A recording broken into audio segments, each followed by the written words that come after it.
Hello, where are you from? I'm from China. China. Yes. এরকম একটা মেয়ে যদি আমার ব্যাটার বউ হতো। You know Bangladesh? I what? Sorry. Bangladesh. Bangladesh. What is that?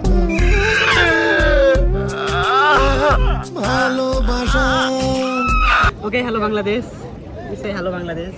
Hello, Bangladesh. Okay, thank you. I'm from Bangladesh. Oh. Okay, hello Bangladesh. Hello. Guys এখন আমি মালয়েশিয়ার অত্যন্ত লাক্সারি একটা সুইমিং পুলে অবস্থান করতেছি, যেখান থেকে আপনি বিশ্বের সব থেকে বড় বড় টাওয়ারগুলো দেখতে পারবেন। দেখতে পাচ্ছেন আমার পিছনে মায়াদেকা 118, যেটা বিশ্বের মধ্যে দ্বিতীয় উচ্চতম টাওয়ার, আর তার সামনে রয়েছে কেএল টাওয়ার।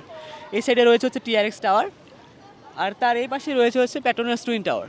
আপনি এই সুইমিং পুলটা থেকে সবগুলো টাওয়ারই সুন্দরভাবে দেখতে পারবেন। এই সুইমিং পুলটা ছাড়াও মালয়েশিয়াতে আরও এরকম সুইমিং পুল আছে, যেটা থেকে আপনি কিছু কিছু টাওয়ার দেখতে পাবেন, সবগুলো টাওয়ার কিন্তু দেখা যায় না। আর হচ্ছে এই সুইমিং পুলটা আমরা যেখানে অবস্থান করতেছি এটা 51 তলা উপরে কিন্তু, আর 51 তলা থেকে পুরো শহরটাকে দেখতেছি। তো এই সুইমিং পুলে কীভাবে আসবেন অ্যান্ড আমাদের কত রিঙ্গিত খরচ পড়ছে সব কিছুই থাকবে এই ভিডিওতে। ভিডিও কন্টিনিউ করতে থাকুন। সো এটা হচ্ছে আমাদের হোটেলের রুম। দেখতে পাচ্ছেন এখানে B38। এখানে পাঞ্চ করব অ্যান্ড ভেতরে ঢুকবো। ভেতরে ঢোকার পরে এখানে একটা হচ্ছে ড্রয়িং রুম দেখতে পারবেন। আমাদের হোটেলের রুম আছে কিন্তু দুইটা, এটা একটা রুম দেখতে পাচ্ছেন, সুন্দরভাবে দুইজন থাকা যাবে। আর এখান থেকে অল্প একটু ভিউ দেখা যাচ্ছে, এখান থেকেও কিন্তু খুব বেশি ভিউ দেখা যাচ্ছে না। আর একটা হচ্ছে এটা দেখতে পাচ্ছেন, এখানে বিশাল বড় একটা কিন্তু আলমারি আছে। আর এখানেও কিন্তু জোস একবারে হচ্ছে, এটা আরও বড়, এখানে 3 জন থাকা যাবে। তো গাইস এখন আমরা যাব এই হোটেলের, যেই কারণে আমরা এই হোটেলেতে আসছি সেই জায়গাতে, মানে সুইমিং পুলে যাচ্ছি। তো সুইমিং পুলটা অবশ্য 51 তলাতে অবস্থিত, আমরা এখন আছি 38 তলাতে। তো চলেন সুইমিং পুলে গিয়ে তারপর দেখা হচ্ছে।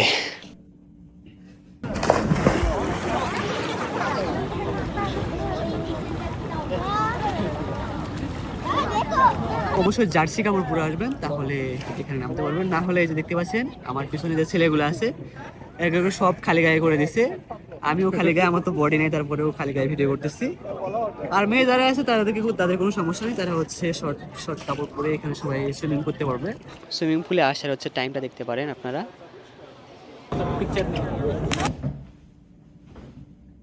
গাইস এখন আমি হোটেলের ভিতরে অবস্থান করতেছি। তো আমাদের এই হোটেলটা বুকিং করতে খরচ হয়েছিল 500 রিঙ্গিত।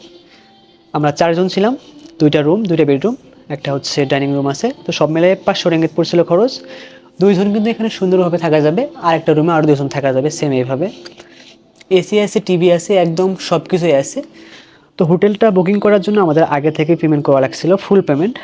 এবং হোটেলে ওঠার আগে রিসেপশনে গিয়ে আরও 500 রিঙ্গিত ডিপোজিট করা লাগছে। যদি আমাদের থেকে কোনো কিছু ক্ষতি হয়ে যায় বা হচ্ছে কোনো কিছু ভেঙে যায়, তাহলে এই 500 রিঙ্গিত থেকে কেটে রাখবে। আর যদি কিছু না হয় তাহলে আমাদেরকে যাওয়ার সময়, আমরা যখন চেক আউট করে চলে যাব, তখন আমাদেরকে 500 রিঙ্গিত ব্যাক দিবে। তাছাড়া এই হোটেলে সুইমিং পুল, এক্সারসাইজ রুম আছে, এগুলো একদম ফ্রি। যদি আপনি হোটেলে বুক করেন তাহলে এগুলো ফ্রি পাবেন। আর যদি এখানে হচ্ছে খাবার খান, হোটেলে কিন্তু খাবারের জায়গা আছে, যদি খাবার খান একজনের খাবার খেতে হচ্ছে 85 রিঙ্গিত করে লাগবে। আমরা মেন এখানে হোটেলে বুকিং করছিলাম, এটা হচ্ছে সুইমিং পুলের জন্য।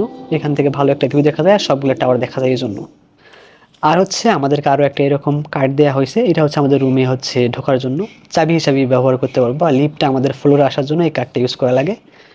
সো এই কার্ডটা যদি হারিয়ে যায় আরও 300 রিঙ্গিত জরিমানা দেওয়া লাগবে। 2টা কার্ড দিছে।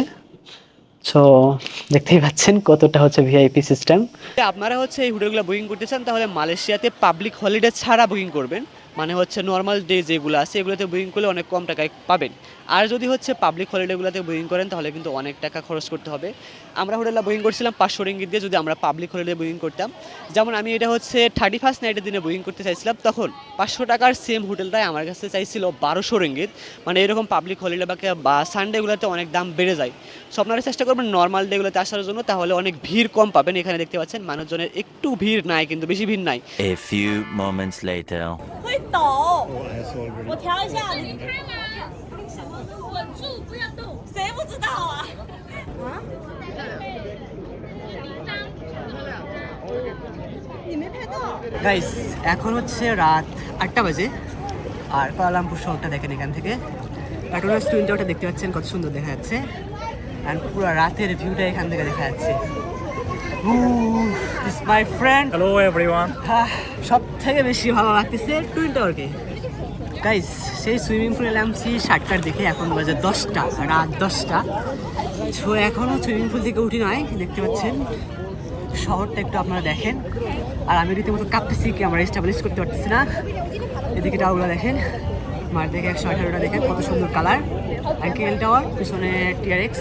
The next day. আপনারা চাইলে এখানে এক্সারসাইজও করতে পারবেন, কিন্তু হচ্ছে বিশাল বড়। আর এখান থেকে ভিউটা কিন্তু সেই দেখা যাচ্ছে। এত উপরে এক্সারসাইজ করতে করতে ভিউটা দেখবো, ওয়াও, জোস লাগতেছে কিন্তু।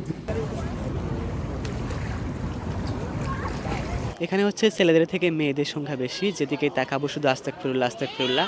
মানে ছেলেদের থেকে অনেক বেশি মেয়েরা, শুধু মেয়েরা একদম একদম শর্টস পরে আছে। সমুদ্র সৈকতে যেরকম হচ্ছে দেখা যায় শর্টস পরা, সেমভাবেই সবাই এখানে সুইমিং করতেছে। মেয়েরা বেশি, শুধু আস্তাগফিরুল্লাহ আস্তাগফিরুল্লাহ।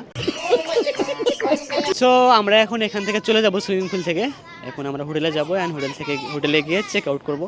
আমাদের 12টার দিকে চেক আউট করতে হবে। সো তার আগে আমাদের হচ্ছে হোটেলে রিসেপশনে যেতে হবে। তো গাইজ, ভিডিও আমি এখানেই শেষ করতেছি। যদি ভিডিও ভালো লাগে তো অবশ্যই চ্যানেলটি সাবস্ক্রাইব করবেন অ্যান্ড লাইক কমেন্ট করবেন। দেখা হবে আবারও মালয়েশিয়ার কোনো অন্য ভিডিওতে। সেই পর্যন্ত সবাই ভালো থাকুন, আল্লাহ হাফেজ।